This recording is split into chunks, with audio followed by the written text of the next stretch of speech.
Bismillahirrahmanirrahim. Assalamualaikum warahmatullahi wabarakatuh. Hai Sobat Cerdas, perkenalkan saya Sylvie Dwi Savitri. Pada kesempatan kali ini saya ingin bahas satu topik yang mana topik ini sangat dekat dengan kita, yaitu bagaimana anak-anak mempelajari bahasa. Nah, terkait dengan mempelajari bahasa, sebenarnya banyak proses yang dilalui oleh anak-anak. Adapun salah satu di antaranya ialah imitasi. Nah, imitasi ini berasal dari bahasa Inggris imitation yang berarti peniruan. Menurut Davidoff, imitation ini disebut juga dengan modeling, observational learning, atau social learning. Menurut Pearce and Cheney, observational learning ialah belajar dengan melakukan observasi di mana seseorang menirukan apa yang orang lain lakukan, baik dalam bentuk tindakan ataupun perkataan. Nah, bila dikaitkan dengan bahasa, dapat disimpulkan imitasi ini ialah suatu proses yang dilalui oleh anak-anak dalam mempelajari bahasa secara tidak sadar dengan menirukan apa yang orang lain lakukan atau apa yang ia dengar. Yang namanya anak-anak, apalagi anak-anak yang berada di usia dini, mereka itu biasanya menirukan apa saja yang didengarnya, meskipun terkadang ia tidak mengerti dengan bahasa tersebut.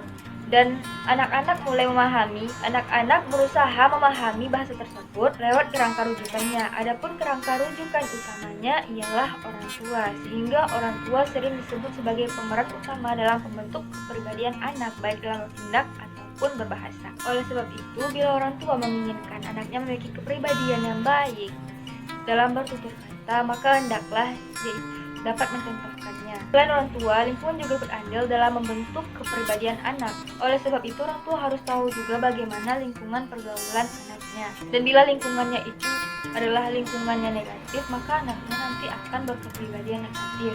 Dan bila lingkungan positif, anaknya pun akan berkepribadian positif. Jadi, dalam pembentukan kepribadian anak dalam bentuk A dibutuhkan adanya perhatian dari orang tua, contoh teladan dari orang tua, serta edukasi dari orang tua. Namun hal ini banyak diabaikan oleh orang tua. Kebanyakan orang tua menginginkan anaknya berkepribadian baik dalam bertutur kata, akan tetapi saat emosi orang tua tidak dapat mengendalikan bahasa yang dikeluarnya, sehingga anak terbiasa dengan bahasa tersebut dan mulai mengimitasikan bahasa tersebut. Dan terkadang orang tua tidak perhatian dengan lingkungan sekitar anaknya, lingkungan pergaulan anaknya, sehingga anaknya itu kadang terjerumus pada lingkungan yang toksik, menjadikan anak tersebut anak yang berkepribadian negatif.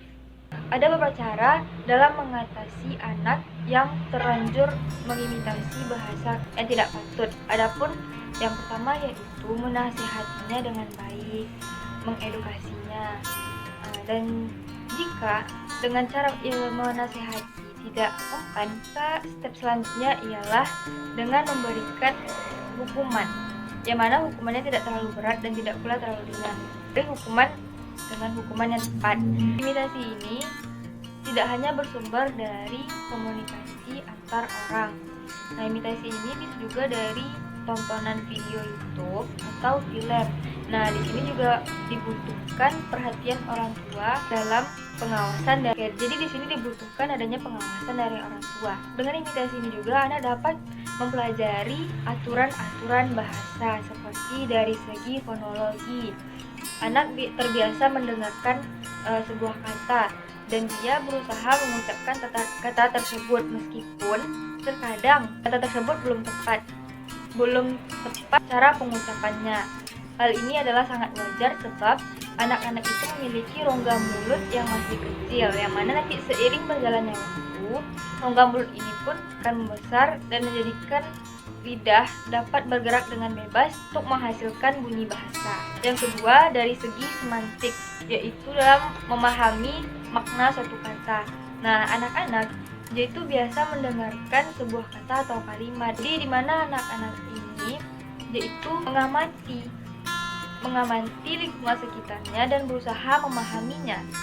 Seperti saat dia melihat kakaknya makan, dia menginginkan makanan yang di tangan kakaknya. Lalu kakaknya bertanya kenapa? Oh, mau ini stroberi. Iya, berry. Di sini adalah bentuk imitasi dari segi semantik. Jadi anak tersebut dapat memahami bahwa stroberi itu ialah buah yang dipegang kakaknya, ya, berwarna merah yang memiliki dental hitam. Nah, selanjutnya itu dari segi sintaksis. Dari segi sintaksis yaitu kemampuan anak dalam mengungkapkan sebuah kalimat. Jadi anak ini kan sudah terbiasa dengan apa yang ada di sekitarnya, dan dia pun berusaha untuk mengimitasi kalimat tersebut walaupun terkadang masih terpotong-potong atau belum lengkap dan belum kompleks. Contohnya seperti seorang anak ingin makan dan dia berkata, "Adek makan." Nah, nanti ditanya oleh orang tuanya, "Adek mau makan?" Iya, dan besok sering berjalannya waktu, si anak ini jika ingin makan dia berkata, "Adek mau makan." Dan bisa saja nanti ditambahkan, "Adek mau makan nasi goreng." Nah, begitu contoh pembelajaran aturan bahasa dengan melakukan imitasinya. Mempelajari aturan-aturan bahasa ini dapat juga dilakukan dengan bermain. Ya, menurut Hajarington dan Parke, bermain itu dapat mengembangkan kognitif anak. Anak dapat lebih peka terhadap lingkungannya, berusaha memecahkan masalah, dan belajar segala hal dari lingkungannya. Oleh sebab itu, bermain sangat bagus dijadikan sebagai alat untuk pengajaran aturan bahasa. Contohnya, misalnya seperti mengajarkan aturan bahasa dengan bermain tebak-tebakan kata, di mana nanti di tebak-tebakan kata itu anak dapat mempelajari dari segi fonologinya, sintaksis, dan semantiknya.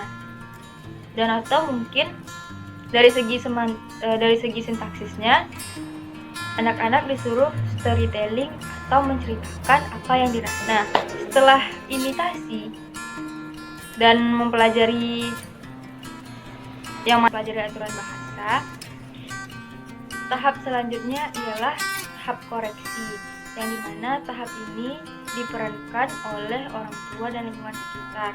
Dan biasanya yang lebih intens dalam mengoreksi bahasa anak ialah orang tuanya sendiri. Oleh sebab itu, dibutuhkan adanya pengawasan serta perhatian dari orang tua. Pada tahap ini, hendaklah orang tua mengoreksi bahasa anak itu secara perlahan-lahan, dan dengan memberikan pemahaman yang sederhana. Dan bila didapati anak bertutur kata yang tidak baik, maka hendaklah orang tua menasihatinya dengan baik, arif, dan cinta, bukan dengan membentak-bentak, membabi buta. Baiklah, sekian dari saya. Assalamualaikum warahmatullahi wabarakatuh.